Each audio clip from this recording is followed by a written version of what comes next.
First, let's start with this case. While this feels like a scumbag, sleazy way to go about things, I do not know what else to do. I was not a good parent when my son was young. I didn't know he existed until he was like 6. And by that point, I felt it was too late to try and integrate myself into the family dynamic. So I just paid child support for the years I'd missed and the coming years, and largely ignored him. Again, I know this was ridiculously scummy, and I'm not trying to excuse that. When he was 11, his mother got married, and for some reason, this prompted my son to reach out to me and complain about my lack of presence.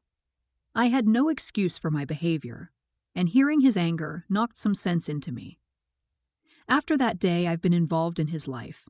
He comes to me whenever he feels like it. This actually reasonably often, and so I gave him a kind of taxi account so he can use my money to get a cab to me anytime he wants. He started doing this pretty frequently, and even staying the night. I am considering offering him a driver, but I feel like this would be extremely forward. He's 14 now, and he talks to me often about his mother, stepfather, and step-siblings. At first, it seemed extremely sweet, and I was glad he was part of a functional family, but innocuous statements started piling up. He does most of the chores. His step-siblings order him around. His mom has grown distant.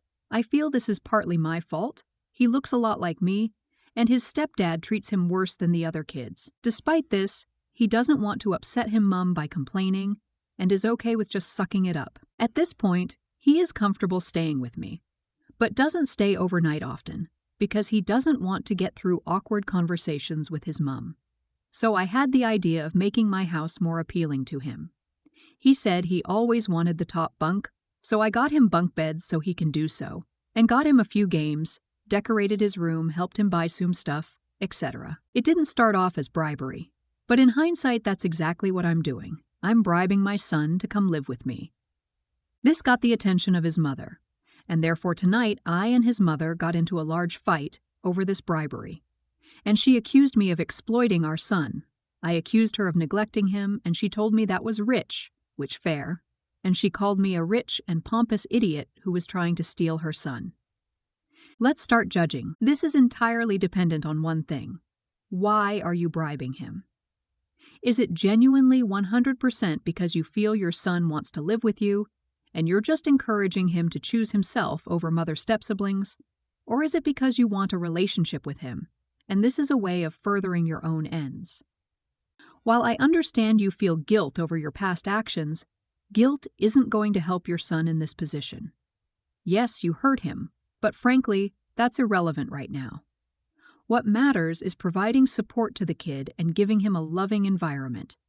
And if splitting his time in your favor will create the best environment, and possibly it will, especially since it sounds like you are unmarried, childless, and the attention would be on him, then that's what you should do. You're not in the wrong. You're not in the wrong. This isn't bribery. This is accommodating your son's wants and needs, something parents do. Children decorate their rooms. Children have input into their furniture. He's 14. He should have input into these things. He should have an expectation of privacy and control over his personal spaces. Do not listen to his mom. She hid an entire son from you for 6 years. Now she's upset you're doing parent things for your son. She's accusing you of trying to steal your son. That, along with her behavior patterns, should give you pause. You steal a possession. Is that how she views him? A possession? Someone to do chores? I would recommend some therapy for your son. Someone he can talk to about his home life. An authority figure who can relay that it's not okay for him to be used for chores and bullied by his step-siblings. You came in late, but you are working on being a parent now. Don't stop. This child may need someone he can rely on if home life is what he says. Work on being that person. Work on being a safe space for him. Perhaps it is now time to make this all official. Have you been to court? Is it really bribery, though? The bunk bed and room decoration especially sounds like a very innocent sort of indulging in a little wish fulfillment. Building him a space in your home that is his and decorated to his tastes and desires so that it feels like it belongs to him is normal parenting stuff. My younger sister and I both got to choose the paint and wall decor and bedding in our bedrooms every 3 to 5 years growing up. She got to do it more extensively and more often than I did because we were more financially stable by the time she was the age I had been when I started choosing things like that. And well, she was whiny and the squeaky wheel gets the oil. I think the games do sound like you might be edging into spoiling him a bit there. So I suppose that's a thing to be conscious of. But it sounds like both you and his mother are putting a very negative spin on all of this out of your own feelings. Your guilt for having not been a parent for 11 years, her envy over how you can afford to spoil him, and hurt that he likes spending time with you. Kinda sounds like maybe you ought to spend some of that money you've got on therapy for you and for your son. He needs to manage an uncomfortable and delicate balance between you and his mother, who it sounds like resents you. You need to figure out how to find your own balance on parenting, and figuring out how much indulging him is healthy, and how to set good limits and help him grow into a happy, balanced, good adult. His mom also sounds like she may need some therapy, but that's her responsibility, not yours. And even if you wanted to offer it, I don't think she'd accept it from you. You're not in the wrong, but it sounds like she's struggling to parent your son in ways that are hurting him. Next up, I have a group of lady friends who plan regular get-togethers. Most of us are connected through Carla, not her real name, who is our unofficial matriarch. She plans the events, they are usually at her house, and when we do trips out of town, she pays for the Airbnb on her card and we pay her our portion. The most recent upcoming trip has an indoor pool. We go do these parties and pretty much let loose. There's drinking and shenanigans. We're silly AF. To be clear, we're old ladies. Most of us are moms and about half of us are grandmas. Carla asked how the group would feel if her grandbabies came for a swim in the morning. We established some guidelines, like not just Carla's grandkids could be invited, but only toddlers can come for the swim, and they had to be brought by a female, or female presenting. This is a ladies' weekend after all. There would be a strict time frame, and we didn't plan on curtailing our behavior. So fair warning, I guess. The group was divided, some feeling like they would feel stifled and it would change the whole vibe. Others feeling like a morning time would not interfere with the craziness and it would be fun. I suggested that we do a vote, majority rules. Here's where I might be the hole. When the verdict was in, one person, we'll call her Jen, said she was out. She didn't want to come because the vote didn't go her way. I told her she was being a spoiled brat and that she was having a childish, petty tantrum just because she wasn't getting her way. Jen told me she didn't want to pay for something when she didn't agree with the way things went and that I should respect her boundaries.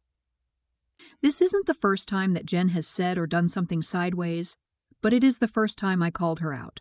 Now I'm wondering if I'm the one being petty. So Reddit, AmITheA Hole? Let's start judging. You're in the wrong. You're bringing a really weird energy to this. Jen does not want to attend an event with children. She bowed out. Why would this be an occasion for name-calling? It just doesn't make any sense. These are girls' weekends, not hostage situations. You're in the wrong. The situation was changed from when she booked, so she chose to not attend. That seems reasonable, no? You could have tried to find someone else to take her place, or a better option instead of majority rules. It should have been everyone must approve of the change. Don't be surprised that the next get-together, some of those who voted no to kids in the pool will have other commitments and won't come. It's also weird that you are limiting to only a female can bring kids. It's a swim in a pool, not an orgy. You're in the wrong. Jen didn't back out because she's a spoiled brat who didn't get her way. She backed out because she wouldn't enjoy this particular get-together. If anyone's a brat throwing a tantrum, it's you. You're the one insulting her and causing drama because she doesn't want to do what you want. If you're such an old lady, then start acting like an adult. Next up, my husband and I live apart most of the time because he travels a lot for business and would rather spend his free time somewhere warmer on a boat. That lifestyle doesn't really offer the stability I wanted for our son. And it wasn't sustainable now that he's going to school anyway, so we live apart. My husband wanted me and our son to fly to him for the summer holidays immediately after our son got home from school the last day of term. I explained to him that I didn't think making our son fly that same day was fair to him, and that he was supposed to go to a birthday party that weekend, so we would come after. My husband seemed fine with it. Yet at 5 p.m. on the last day of school, my son wasn't home, and his nanny wasn't answering my calls. It was honestly one of the worst experiences of my life, and I was freaking out and had no idea what to do. I called my husband and he told me to calm down and that he had told the nanny to bring our son to him. I lost it and accused him of kidnapping our son. He told me I was being ridiculous since he was his son just as much as mine, and he had the right to see him when he wanted to. Things got really heated between us, and I told him he was lucky I didn't call the police and that if he ever did something like that again, I would. Things were tense between us the entire summer, and my husband told me to never threaten him again. Let's start judging. You're not in the wrong. I don't know why they are so many ESH. He went behind your back to bring your kid out of the country without you knowing. You wanted to compromise, and he instead got the nanny to take your kid to a different country without you knowing. It's a terrifying experience of having your child missing. COPA renting is a thing, and you don't go behind someone's back like that on such a colossal level. I say fire the nanny and divorce the husband and get a custody agreement. What he did was abhorrent, and next time he pulls through, follow through with your threat. You're not in the wrong at all. But why are you married to this man? From the story you just told and the living apart thing, it doesn't seem like you guys like each other very much. You have the right to be upset. Not knowing where your kid is terrifying. But you don't have a kidnapping argument. That's like him calling the police on you for not telling him you're taking the kid grocery shopping. Everyone sucks for dragging this dead relationship on, and you're both probably making the whole situation nonsense for your boy. Next up, I-38F found out something about my husband, 41. I don't think he ever wanted anyone to know. I came home unexpectedly after leaving in the morning. Walking inside, I heard muffled music. Getting closer to our bedroom, I heard him in the shower singing along to something we'd never listened to before, and I was blown away. A little background. My husband is quiet and reserved. He's very stoic and just doesn't like small talk, huge crowds, hates being the center of attention, etc. He also has a very unique voice. He's slim, but his voice is deep and very even keel. There's been times we've been at karaoke bars and people have prodded him about getting up there, and he always says something like, "You've heard me talk. What makes you think I can do that?" Or, "Do you really want this place to clear out?" In the shower, he wasn't belting out, but he was singing along and he was good. Really good. I was shocked and frozen for a bit, but then turned and left, got in my car, drove down the street, and texted him that I'd be home in a bit. A couple minutes later, he replied, and I sat there for a bit, wondering how I can possibly bring it up. I went in, and it was like any other day. He was in our room, hair still wet, Bluetooth speaker right back on the dresser where it always was. I didn't bring it up. For the next few days, it's really all I could think about. I'm not proud of this, but when he was out shoveling and salting the driveway, I took his phone and went into his Spotify. He had to have had something in there. And lo and behold, at the bottom of his usual playlists, there was one titled Random. I opened it, and there it was. All artists he'd never once listened to with or around me. Some Bruno Mars, Shawn Mendes, Michael Bublé, James Arthur, Lucas Graham, some much older stuff like the Four Tops, Stevie Wonder, and Dion. And then I saw it, Die a Happy Man by Thomas Rhett. Something I forgot to mention earlier. My husband hates country music. He never complains when others are playing it, but if anyone asks him what he wants to listen to, he says anything but country. Says he hates the twanginess of it and thinks all of the artists are poser cowboys. Die a Happy Man is my song. I don't listen to it around him because he hates country, but it's my favorite. Years ago, when we were dating, I remember we talked about our favorite songs. He mentioned a few and I said mine. It's the only time I've ever brought it up. He nodded and acknowledged but said he wasn't a country fan and didn't know it. The fact that he remembered it, saved it, knows it, and even more than that he may be able to sing it, is burning me up. I want to hear him sing. I want to ask him so badly, but I'm afraid of how he may react. It's innocent, but it's still a breach of trust, and if he hasn't told me or any of his friends or family, then this is something he probably really wants to keep to himself forever. Am I in the wrong for trying to pry him open on this one? Let's start judging. This is the most wholesome thing I've read in this sub in a very long time. I don't know what I was expecting your husband's secret to be, but this absolutely wasn't it. And I'd let him keep his secret. I don't want to actually pass judgment because this is all so sweet, but you're in the wrong if you brought it up. No one is in the wrong. Not my husband, but my kid is a born singer. But for him it's private, so I let him think I can't hear him, and I get some lovely private concerts.